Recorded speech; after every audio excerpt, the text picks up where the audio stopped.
Hi everyone, welcome back to another video from Crazy Gamer. In this video, we will be learning how you can easily enable or disable subtitles in Hitman Blood Money Reprisal. If you are looking for a way to enable or disable subtitle in Hitman Blood Money Reprisal, then here is how you can do it.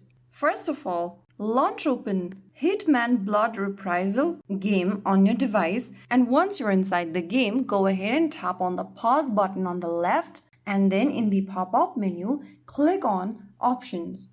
After you're inside Options, select Audio, and inside Audio scroll down to Subtitles and look if it is enabled or disabled. If you have enabled subtitles, then you'll see this enabled button leveled. If you want to disable the subtitles setting, toggle off the switch right next to subtitles to disable them. Now once you do that, you will be able to turn off the subtitle. If you ever want to turn it on again, you can turn on the button right next to subtitle, and now you have enabled it. So that's how you enable or disable subtitle setting in Hitman Blood Money Reprisal. If you found the video helpful, don't forget to like, share, and subscribe to our channel. I will see you again in the next video. Thank you for watching.